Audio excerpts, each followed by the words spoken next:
안녕하십니까 성도 여러분, 최성수 목사의 말씀 묵상 시간입니다. 말씀 묵상은 그리스도인의 온전한 예배를 위해 서로 세우는 교회에서 제공합니다. 오늘도 주 안에 거하시면서 성령님의 인도하심을 받으시길 바라고요. 하나님과 이웃에게 복음에 합당하게 반응하며 사시길 축복하며 기도합니다. 오늘 묵상 본문은 마가복음 3장 1절로 19절까지의 말씀입니다. 욕망을 따라 보아선 안 됩니다. 이 제목으로 말씀을 묵상하겠습니다. 삐딱하게 본다는 말이 있죠. 사람이나 일을 보는 태도가 옳지 않다는 의미입니다. 사람의 눈은요, 어떤 관점에서 보느냐에 따라 실제로 그렇게 보입니다. 착시 현상이 나타나는 이유죠. 그래서 바르게 보는 훈련은 인격 형성에서 매우 중요합니다. 초등학교에선 보는 훈련을 해야 하는데요. 특히 고학년에는 자기가 본 것을 그대로 말하고 쓰는 걸 배워야 합니다. 중등학교에선 바르게 보는 것을 배우고 또 본 것을 정확하게 기술하고 또 말하도록 배워야 합니다. 고등교육에서는 바르게 보고 정확하게 기술하되 특히 비평적으로 볼 수 있도록 배워야 합니다.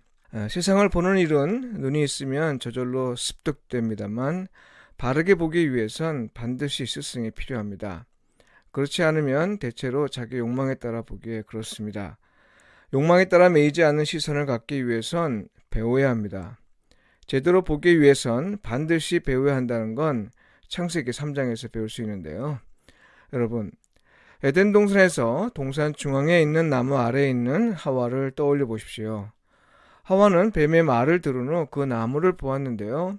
하나님이 어미 금한 열매가 갑자기 먹음직도 하고 보암직도 하고 지혜롭게 할 만큼 탐스럽기도 한 나무로 보였습니다. 이것에 대해 어떤 신학적인 해석을 해도요, 자기 욕망에 사로잡힌 인간의 시선에 따른 결과라는 건 변치 않는 사실입니다. 그 이상도 그 이하도 아닙니다. 욕망에 사로잡히면 누구든 그렇게 됩니다. 욕망이 죄의 뿌리인 거죠. 관건은 자기가 본 것이 전부 혹은 진실이 아님을 인정하고 오히려 하나님이 말씀하신 대로 행동해야 하는데요. 사람이 일단 욕망이 발동하고 욕망에 사로잡히면 속수무책입니다. 다시 한번 강조합니다만 본대로 믿지 않기 위해서나 제대로 보기 위해선 반드시 교육받고 훈련받아야 합니다. 예수님 주변에는 예수님을 따라다니면서 흠을 찾으려는 사람들이 있었습니다. 바리새인과 헤롯 당입니다. 이들은 예수님에게서 죽음에 합당한 이유를 찾아 고발하려 애를 썼습니다. 그러다 보니 예수님 주변에서 일어나는 일들을 보는 시선이 항상 삐딱했습니다.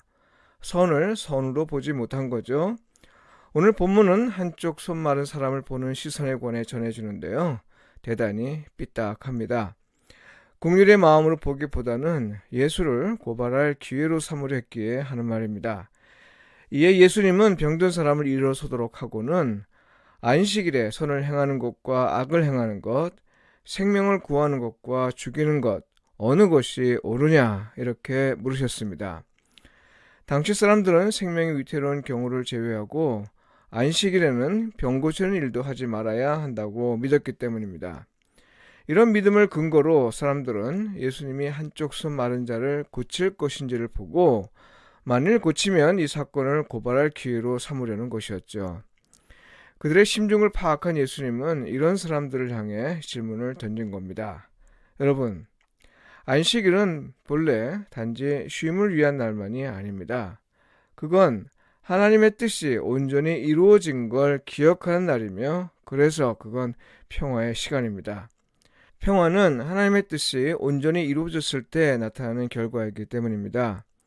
안식일에는 하나님의 평화가 있는 날이며 사람을 위한 하나님의 뜻이 온전히 이루어진 날입니다. 그런데 사람들은 전통으로 내려오는 안식일 규정을 하나님의 뜻보다 우선했습니다.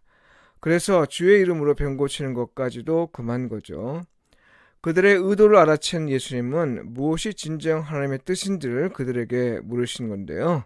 선을 행하는 것과 악을 행하는 것, 생명을 살리는 것과 죽이는 것, 이 가운데 하나님의 뜻은 무엇이냐 하는 겁니다.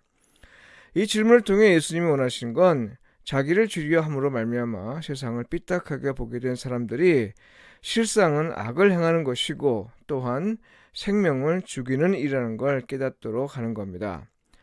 그러나 그들은 마음이 완악해서 예수님의 의도를 받아들이려 하지 않았습니다. 그런데요, 흥미로운 건 마가가 보통 사람들의 시선과 심지어 귀신이 예수님을 보는 시각을 대조적으로 기록하고 있는 겁니다. 사람들은 예수님이 하신 큰일을 듣고 그에게 다가갔고 고침을 받았다고 했고요. 귀신은 예수님을 하나님의 아들로 보았고 그 앞에 엎드렸습니다.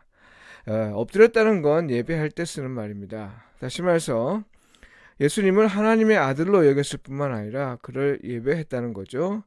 이건 종말에 가서야 일어날 일인데 지금 예수님에게서 일어난 겁니다. 물론 그것이 하나님을 기쁘게 하는 일은 아닙니다. 그래서 예수님은 그들의 증언과 예배를 거부하신 거죠.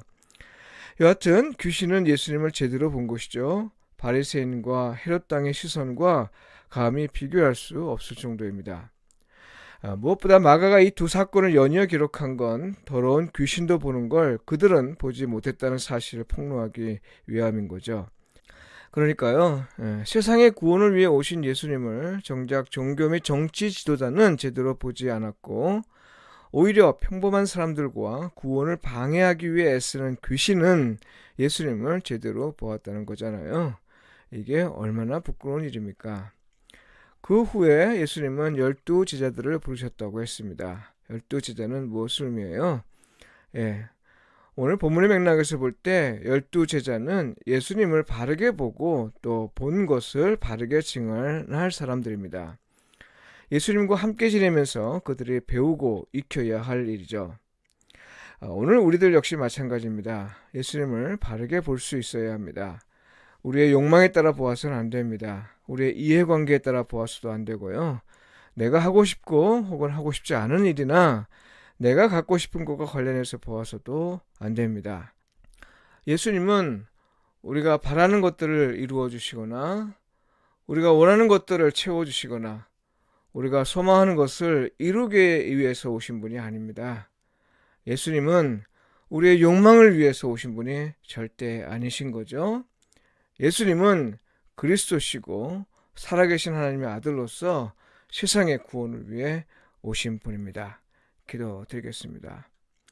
하나님, 예수님은 우리의 욕망에 따라 보지 않게 우리 마음을 지켜주소서. 우리가 늘 말씀을 읽고 묵상할 때 성령께서 인도하시어 우리와 함께 계시는 하나님을 바르게 볼 수 있는 눈을 갖게 하소서. 예수님의 이름으로 기도합니다. 아멘.